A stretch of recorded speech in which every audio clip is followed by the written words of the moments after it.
Rebel fighters have taken control of two more towns in northern Iraq. Sadia and Jawala are both in Diyala province. The powerful armed group, the Islamic State of Iraq and the Levant, or the ISIL, is already in control of several cities, including Mosul and Tikrit. Imran Khan reports now from Baghdad. After days of fierce criticism of Iraq's army for abandoning their posts in the northern city of Mosul, the Iraqis strike back. The Ministry of Defense has released cockpit video they say shows fighter jets hitting targets in the city. It's clearly designed as a show of strength. It's a tactic that both sides are using. This is an ISIL, or the Islamic State of Iraq and the Levant fighter, claiming victory in Tikrit. Their aims are to establish an Islamic State that straddles the border of Iraq and Syria, after fighting an effective military campaign in nearly a third of the country. ISIL fighters have made unprecedented gains, but the story of the day here in Baghdad is one of politics.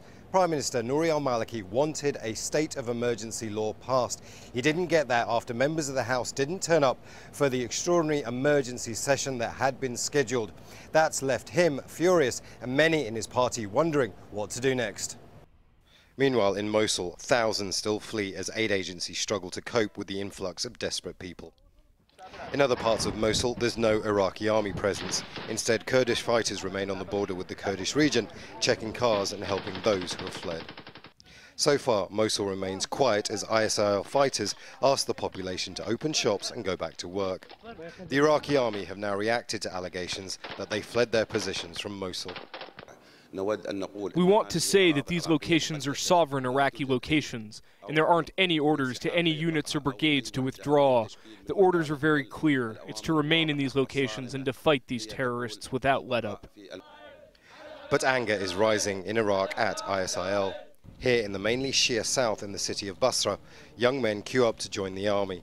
They say they want to fight ISIL and its associated forces. With such chaos across northern Iraq, decisions have to be made.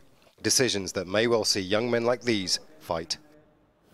Yes, difficult decisions in the days ahead, Imran. It seems to me that Mosul is the focal point. So what's been going on overnight since you filed that report?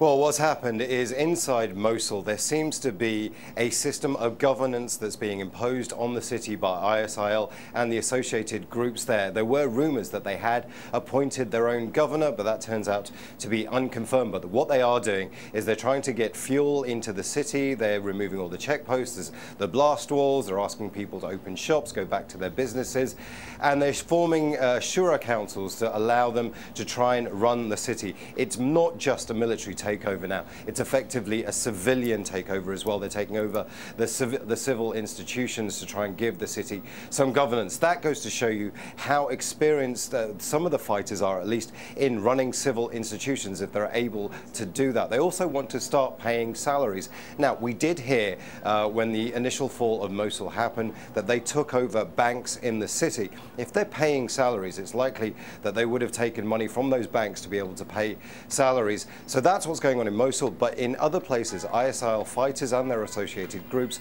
are making significant gains. In Diyala province, they've managed to take over 2 towns and they're headed down to a third one. So the offensive still continues, and what we're seeing is a large ISIL military presence in at least a third of Iraq. Well, of course, that military presence isn't anywhere near Mosul because the armed forces haven't gone in. But Prime Minister Maliki did call on tribal militias to protect other towns. So a difficult situation there and an interesting one that could unfold. That's absolutely right. What we're hearing is ISIL al-Haq, which is one of the biggest Shia militia groups. They were inside Syria. They were protecting Shia shrines within Syria. They've been called back to Iraq. So they are coming across the border from Syria back into Iraq. It's likely that they're going to gather those Shia militia forces and try and decide what to do with them. Now, clearly the biggest city that's fallen so far is Mosul, so it's likely that they're going to go up to Mosul. But you saw in my report there as well. They are now recruiting in large numbers young men to come and fight in these tribal militias. They've done that in Basra, which is predominantly Shia, so they are setting up these tribal militia groups, but it seems to be along sectarian lines. What that means long-term for Iraq remains to be seen, but we did see this in 2006, and what happened was Iraq was plunged into a sectarian war. Well, of course, we'll come back to you throughout the day. For the moment, Imran, thanks for joining us from Baghdad.